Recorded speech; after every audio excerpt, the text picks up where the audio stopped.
Hey friends, welcome back to more Reddit stories about entitled people, insane people, and all that kind of stuff. Hope you're all doing awesome. Be sure to subscribe if you haven't yet, and as usual, let's get into today's stories. Karen wants to get out of the exact same parking lot that everyone else is waiting to get out of, and bangs on my window to tell me. I had a friend in from out of town, and we decided to go to a major attraction in my city that I hadn't been to. Needless to say, with it being one of the last sunny Saturdays of summer, the parking lot was packed. We find ourselves waiting behind a line of about 5 cars, and there are a few other cars behind us in the parking lot. It's a one-way road. We're sitting there for about 2 minutes when suddenly the parked car next to us starts honking. Let me just add in really quick that if someone is clearly trying to get out of a parking spot, like inching forward, turning their lights on, etc., then I will always make room if I can. Duh. I didn't see anything like that when we got in line. I didn't even notice anyone was in the car at all. We look over and Karen and Ken are in the front seat, but seem to be making arm movements like, oops, we hit the horn. They're smiling and waving. I don't know, so we just ignore it. Suddenly, Karen gets out of the car and storms up in a fury and hard knocks on my driver's window. She's got the crazy eyes. I roll it down just enough to talk, because I was honestly bewildered. This woman says, "Can you guys just move? We're trying to get out of here." Thinking that I might be talking to an alien who doesn't fully grasp the concept of time and space, I say something to the effect of, "We can't get through these cars any easier than you can. Sorry." She goes on to say, "Be serious. You can squeeze through on the left and get past all these cars. Figure it out. You can do it. We believe in you." I said, "I'll do what I can," and rolled my window back up. Since I'm a people pleaser, I actually did the whole crane my neck thing for a few seconds, and saw that the cars were clearing out in front of us. Karen was out of my face for no more than 10 seconds, before I saw her huffing up to my car again like angry Donald Duck. It was perfect timing. I was just able to move forward literally as her fist was raised to my window again. The look on her face as we drove past was hilarious.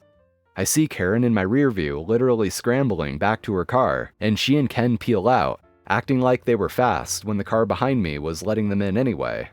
They come to a screeching halt behind me, and the entire time they're inching off to the left, like they're just going to magically squeeze their SUV through the 2 feet of available space in the left. For all this drama, keep in mind this all happened within about 4 minutes.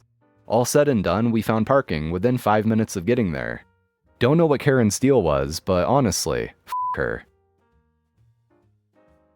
Am I the a-hole for buying my stepson a set of hearing aids after his dad kept taking his old ones away as punishment? My stepson, Cameron, 15, suffers from a medical condition that requires him to wear hearing aids. It has become essential for his everyday life, and without them, his activities would be affected. His father would take care of any medical costs related to his condition, and he obviously paid for the hearing aid. Thing is, his dad has been using the hearing aids as part of punishment whenever Cameron does something wrong. Cameron is a good kid, and quite rational compared to other kids his age, but his father has his own rules that his family, excluding me and my daughter, should follow. So like I said, whenever my husband wants to punish Cameron, he'd take away his hearing aid and hide them for hours, typically 2 to 3 hours. This would leave Cameron almost helpless and quite upset. I told my husband to stop doing this and even got into many fights with him over it, but he insisted this was the only way to get Cameron to listen, as he put it. This has caused lack of peace in the house, and I just couldn't stay away and watch as Cameron struggles. I had a fight with my husband and told him to stop or I'd handle this matter, but he told me to stay out of it and not get involved since this punishment method was proven to be effective. Recently, Cameron did something that warranted a punishment, and my husband took his hearing aids away. I lost it after he refused to give them back. I arranged for Cameron to get a new set of hearing aids. It cost me quite a lot more money and it took time, but it arrived yesterday. I didn't tell my husband. He had no idea until he punished Cameron again yesterday evening by taking away his hearing aids, then seeing him wearing the new set I got him. He looked confused and tried to yell at Cameron, but I told him I bought the aid, and he went ballistic, saying I shouldn't have disrespected his role as a father and authority figure, and went against his will and wasted money on a new hearing aid. I told him I had to do this since he refused to stop punishing his son by taking away something that he needs to function. He yelled at me, saying I stomped over his rules and that I'm now encouraging Cameron to misbehave. We yelled at each other and I took my daughter and went to stay with my mom.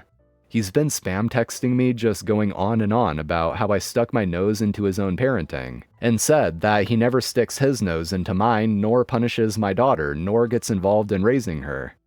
I did not reply. I tried to contact Cameron, but was surprised to find out that his father has severed any means of communication between me and him, Cameron. My family says I overstepped regardless of how bad the situation is, and said that I shouldn't have done this and could have thought of some other alternative instead. Edited. Cameron's mom isn't in the picture. I've been told she left years ago, but wasn't told why. It is good that OP tried to do something about this and stand up for Cameron, but you could have also kind of expected that the father would have reacted this way, because that is seriously sadistic as hell, and I'm pretty sure can be and is considered abuse. I mean, that'd be no different from taking away a kid's wheelchair or crutches, or anything someone needs to function normally if they're not able-bodied. And it is especially cruel that the father thinks that because his kid has a medical condition, he can specifically target that as a form of punishment. Hypothetically, if his son were able-bodied and had no sort of medical condition, do you think he would instead punish him by forcing him to wear a blindfold for hours? Probably not. So what makes him think that this is okay? Because it's no different. Grounding someone or taking away someone's phone is a punishment. Taking away their senses is not. That's just psychopath behavior. Man tried to grab my baby from me on flight. I've flown with my 1-year-old solo nearly a dozen times. Usually people are understanding and kind about me having a baby on my lap, and overall he's a happy, easy baby. He's also very cute, so it's not uncommon for strangers to talk to him. Usually I don't mind. The last trip I took, I sat alone in my aisle, with a man sitting by himself directly behind me. My baby was tired and fussing. I knew he was tired, but there's not a lot I could do until after we took off. Right out the gate, the man behind was talking to my baby, saying, "Oh, hi baby. Why sad baby? Cute, cute baby." I smiled and replied that he was tired. Sorry for the fuss. Thank you. After takeoff, I started to get him settled for a nap. The man behind us continued to talk to my baby, putting his hand through the seats to try and grab his feet. Multiple times I asked him nicely to please stop. My baby was tired. You're distracting him. He just needs a nap. Finally, I set my baby down next to me. He stood on the floor facing the seat next to me so that I could make a bottle. The man behind me stood up and reached over my seat to pick him up.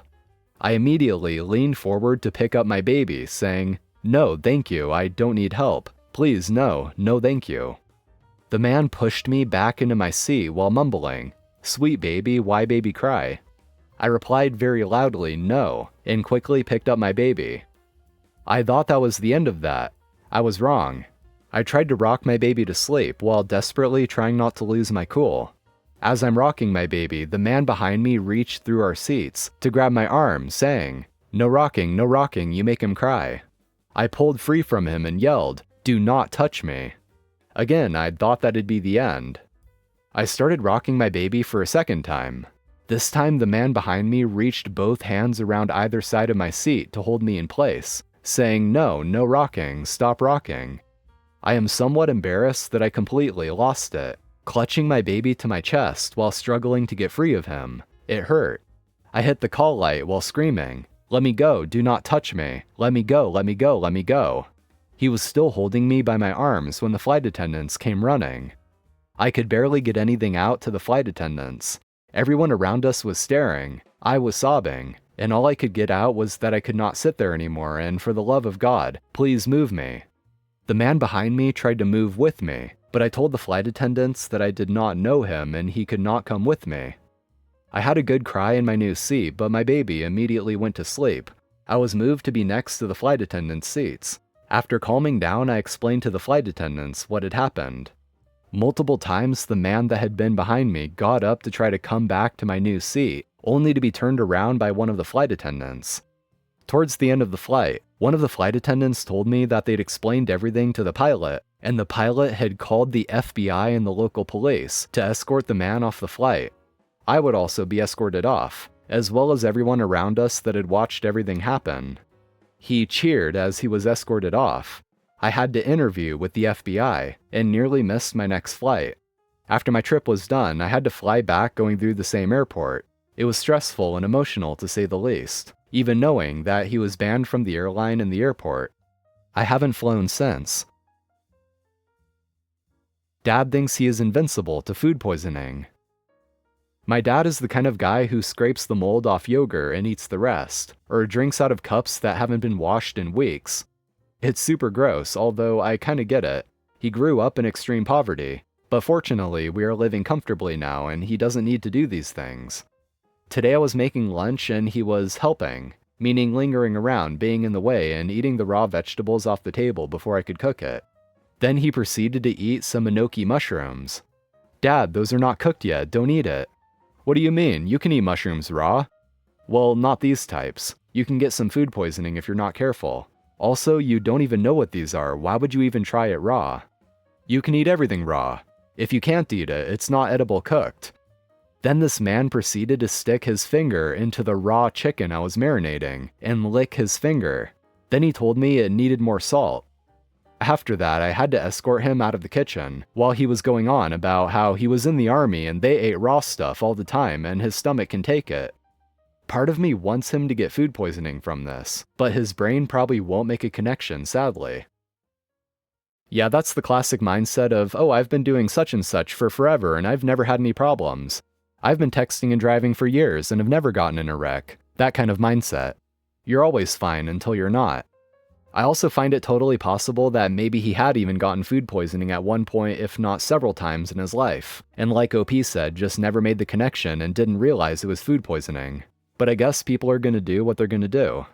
But man, that logic that if you can't eat it raw, then you can't eat it cooked, is honestly just the funniest thing I've heard today. That's just choosing to ignore the facts at that point. Anyway guys, that's gonna be it for today. Thank you for watching, I do appreciate it. If you enjoyed, be sure to like and subscribe for more Reddit content. So take care, I'll see you next time.